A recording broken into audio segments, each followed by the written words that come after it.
Radhe Radhe everyone.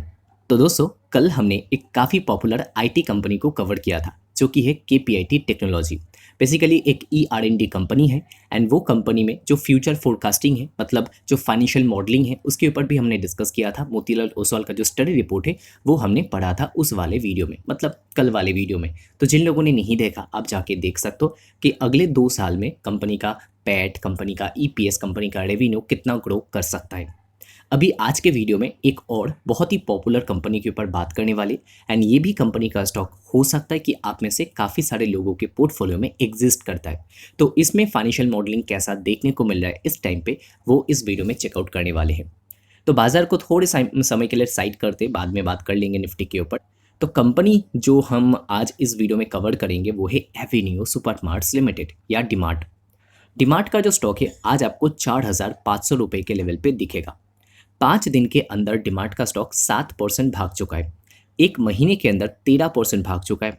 But एक महीने से भी कम समय के अंदर, लाइक 23 मार्च से लेके 7 अप्रैल, आप बोल सकते हो 15 दिन ऑलमोस्ट, ठीक है। तो 15 दिन के अंदर कंपनी के स्टॉक ने दिया है 23% का रिटर्न, एंड ये बहुत बड़ा रिटर्न है डीमार्ट के लिए, डीमार्ट के शेयर होल्डर्स के लिए। क्योंकि अगर एक साल का चार्ट खोले तो एक साल में 11 या 12% रिटर्न, 5 साल का चार्ट खोले तो 52% रिटर्न, एंड वो भी पहले के एक साल में दे दिया था ज़्यादातर रिटर्न। अदरवाइज लास्ट 4 साल से तो ये स्टॉक स्ट्रगल कर रहा है, कोई रिटर्न दे ही नहीं रहा है। 2021 अक्टूबर से लेके अभी अप्रैल 2026 में आ चुके, तो आप बोल सकते हो कि 4 साढ़े 4 साल हो गया, and with in that company ने कोई रिटर्न प्रोवाइड नहीं किया है। तो अभी डीमार्ट में क्या हम निवेश कर सकते? क्या कंसोलिडेशन फेज खत्म हो चुका है, अभी अच्छा समय आने वाला है, क्या इसका बॉटम बन चुका है? वो सारा कुछ एक एक करके डिस्कस करेंगे। देखिए, डीमार्ट क्या बिजनेस करता है, आई थिंक वो आपको अलग से बताने की ज़रूरत नहीं है। एक ब्रिक एंड मोटर वाला बिजनेस है, रिटेल चेन्स कंपनी रन करता है। तो डीमार्ट का मार्केट कैप आज है 3 लाख करोड़ के आसपास। मतलब ये कोई छोटा कंपनी भी नहीं रहा, ये कोई बच्चा स्टॉक नहीं है, ये बहुत ही बड़ा एंड मैच्योर स्टॉक बन चुका है। एंड इसके अलावा 102 पे चला गया है पीई रेशो। फिर से मैं इसी वजह से बोल रहा हूँ क्योंकि काफ़ी टाइम से इसका पी रेशो 100 के बिलो था, बट अचानक कुछ ऐसा बाइंग आया कि कंपनी का पी रेशो फिर बढ़ गया एंड फिर 100 के ऊपर चला गया। देखिए, थोड़े समय पहले, लाइक जनवरी 2026 में भी पीई रेशो 85 के आसपास कुछ था, तो काफ़ी महीनों के लिए इस लेवल पे था। बट लास्ट कुछ समय में इतना बाइंग हुआ, मैं आपको दिखा देता हूँ चार्ट में। लास्ट कुछ दिनों में इतना बाइंग हुआ, एक सडन बाइंग देखने को मिला, वॉल्यूम बाइंग, जिसके चलते ये एक बहुत बड़ा अपसाइड जो है स्टॉक में आ गया, एंड फिर से पीई रेशो 85 से बढ़ के चला गया कहाँ पे, 100 के ऊपर। अभी डीमार्ट का रिसेंटली जो बिजनेस अपडेट आया काफ़ी अच्छा आया, क्योंकि 19% ग्रोथ कंपनी ने पोस्ट किया। बट रिजल्ट अब तक आया नहीं है, रिजल्ट का डेट भी अनाउंस नहीं किया है एज ऑफ नाउ कंपनी ने, जब मैं वीडियो रिकॉर्ड कर रहा हूँ आज। तो जब आएगा रिजल्ट उसके ऊपर बात कर लेंगे। बट बिजनेस अपडेट अच्छा लगा बाजार को, एंड वो रीज़न है कि स्टॉक में हुआ ह्यूज वॉल्यूम बाइंग। बट क्या है ना कि कहीं ना कहीं पे बाजार में इम्पैक्ट पहले से हो जाता है। मतलब किसी कंपनी का बिजनेस अपडेट हो या रिजल्ट हो, अच्छा आना होता है ना, तो 1 तारीख को मान लो रिजल्ट आएगा एंड स्टॉक जो है पिछले महीने के 20 तारीख से 25 तारीख से भागना शुरू कर देगा, ये होता है। सिमिलरली जब डेटा आया तब तक स्टॉक ऑलरेडी भाग चुका था काफ़ी, तो ऐसा तो होता है स्टॉक मार्केट में। क्यों होता है पता नहीं, एंड होना नहीं चाहिए, बट फिर भी जो बिजनेस अपडेट है वो रिलीज़ होने से पहले ही स्टॉक काफ़ी ज़्यादा भाग गया था। अभी एवेन्यू सुपरमार्ट ये जो कंपनी, इसका शेयर होल्डिंग पैटर्न चेकआउट करे तो अभी भी हाई प्रमोटर होल्डिंग है। एफआईआई का जो स्टेक है वो ऑलमोस्ट स्टेबल, डीआई का स्टेक स्लाइटली कट हुआ है, पब्लिक का स्टेक स्लाइटली इंक्रीज हुआ है। तो ये चेंजेस है दिसंबर क्वार्टर का, बट दिसंबर के बाद तो मार्च का क्वार्टर है एंड वो भी खत्म हो चुका है, तो वो भी बहुत जल्द अपडेट हो जाएगा। तो अपडेटेड वाला जो रिजल्ट है, मतलब क्या चेंजेस होता है शेयर होल्डिंग में, वो देखना चाहिए। अभी चलिए दोस्तों, स्टडी रिपोर्ट हम पढ़ लेते कि क्या ग्रोथ गाइडेंस दिया गया है इधर पे। एंड अगेन हम कल जैसा मोतीलाल ओसवाल का ही जो स्टडी रिपोर्ट है वो पढ़ने वाले हैं इस वीडियो में। एंड कब का स्टडी रिपोर्ट है वो भी मैं आपको दिखा दूँ, जिससे आपको यह ना लगे कि बहुत ही पुराना कुछ स्टडी रिपोर्ट हम पढ़ रहे। 6 अप्रैल 2026, मतलब कल ही रिलीज़ हुआ है, एंड हमने शेयर कर दिया है ऑलरेडी प्राइवेट लर्निंग ग्रुप में, एंड वही इस वीडियो में हम पढ़ रहे हैं। ऐसे अगर आपको टाइमली स्टडी रिपोर्ट एक्सेस करना है, क्योंकि ये तो हम डीमार्ट का पढ़ रहे हैं, एक एक दिन में आपको 4 5 6 10 के आसपास भी स्टडी रिपोर्ट मिल जाते हैं अलग अलग स्टॉक्स के ऊपर, लाइक मेट्रो ब्रांड हो गया या कैरिसिल जैसे स्टॉक हो गया, तो इनके ऊपर भी स्टडी रिपोर्ट हमने यहाँ पे पोस्ट कर दिया वहाँ पे। तो किसी को अगर एक्सेस करना है तो प्राइवेट लर्निंग ग्रुप टेलीग्राम पे आप ज्वाइन कर सकते हो, जिसका फीस है 199 पर मंथ।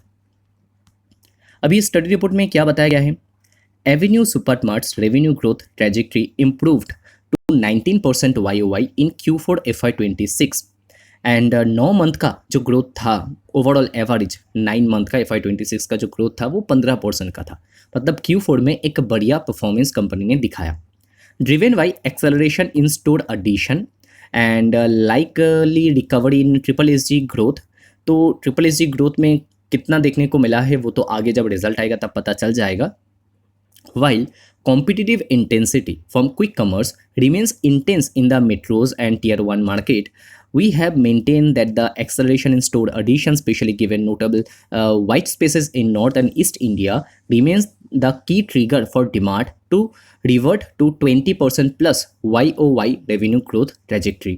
मतलब इनके हिसाब से जो नॉर्थ एंड ईस्ट इंडिया है तो वहाँ पे वाइट स्पेसेस इतना है कि डिमांड फिर से 20% ग्रोथ इंजिन बन सकता है एंड इससे ज़्यादा ग्रोथ दिखा सकता है।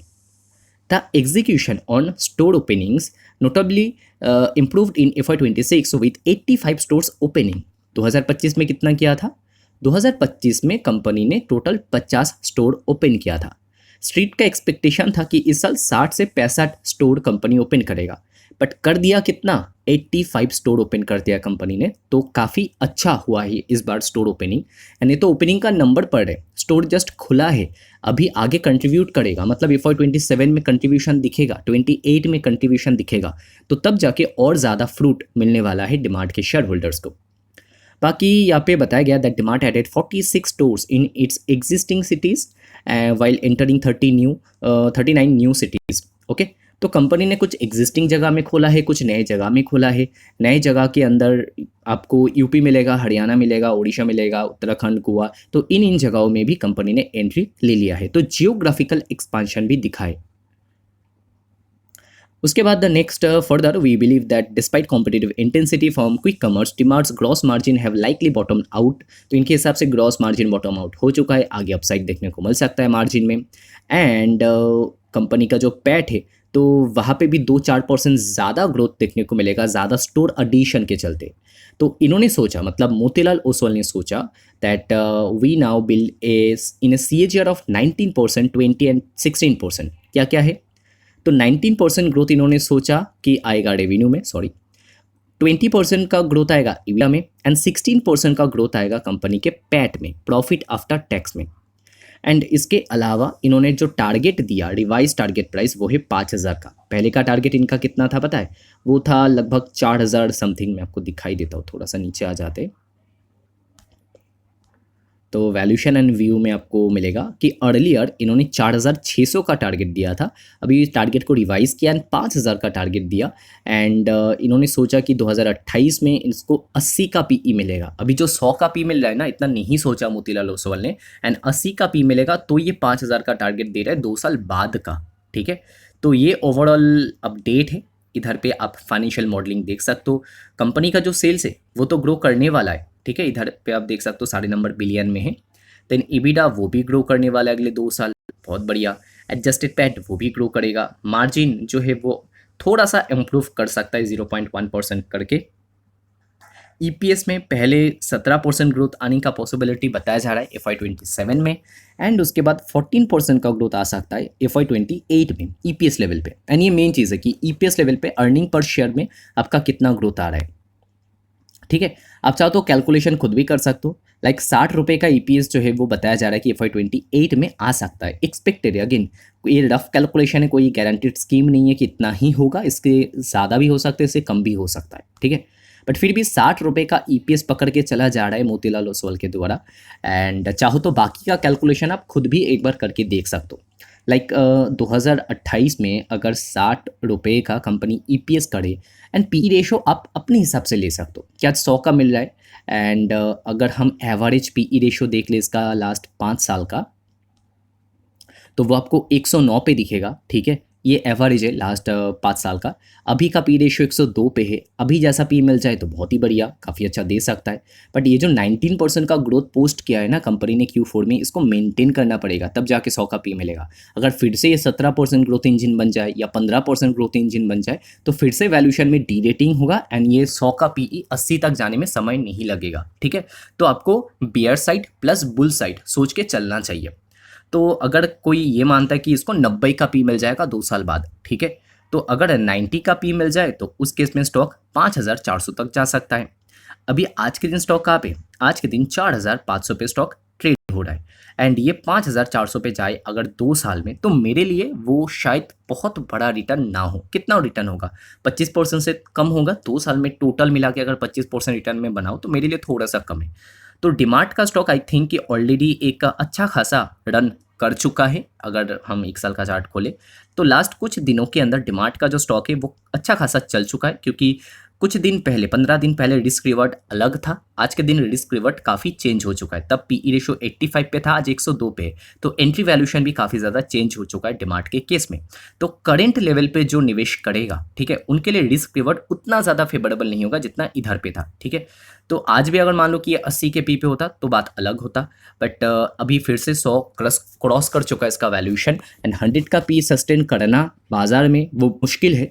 एंड कब तक कर पाएगा, जब तक अच्छा ग्रोथ कंपनी लाएगा। फिर ग्रोथ स्लो डाउन हो जाए तो फिर से जो पीई रेशियो वो भी गिर जाएगा। तो अगर किसी को भरोसा है नहीं कंपनी तो बढ़िया करेगा, 20% का ग्रोथ फिर से लेकर आएगा, तो आप जा सकते हो। बट क्या है ना कि एक समय पे कंपनी का बेस भी बहुत छोटा था। लाइक 2014-15 में कंपनी का ग्रोथ काफ़ी बढ़िया आता था, क्योंकि 4,000, 5,000, 6,000 करोड़ का बिजनेस करता था। आज ये 60,000 करोड़ का बिजनेस कर रहा है, तो वैसा वाला ग्रोथ आपको दिखेगा नहीं, राइट।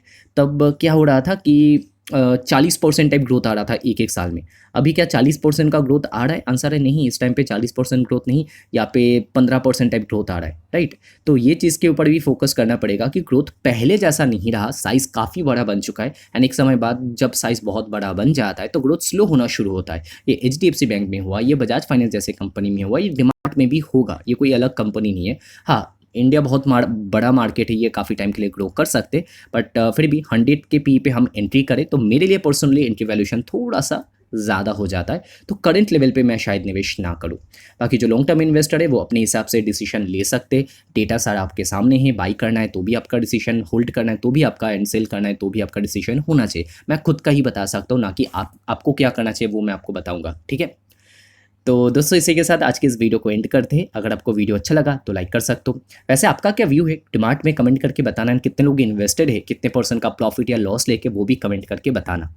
तो वीडियो अच्छा लगा तो लाइक कर सकते हो। ऐसे स्टडी रिपोर्ट अगर आपको चाहिए डेली बेसिस पे लेटेस्ट वाले, तो आप प्राइवेट लर्निंग ग्रुप ज्वाइन कर सकते हो टेलीग्राम पे। कैसे ज्वाइन करना ही नहीं पता तो आप या तो कमेंट करके पूछ सकते हो, या तो यूट्यूब कम्युनिटी पोस्ट में जाके देख सकते हो, या तो मेन टेलीग्राम ग्रुप आप ज्वाइन कर लीजिए। उसके भी पिन पोस्ट में हमने दे रखा है कि कैसे आप ज्वाइन कर सकते हो, एंड मेन टेलीग्राम ग्रुप का लिंक डिस्क्रिप्शन में। तो इस वीडियो को यहीं पे एंड करते हैं। वीडियो देखने के लिए बहुत बहुत शुक्रिया। मिलते हैं अगले वीडियो में। राधे राधे।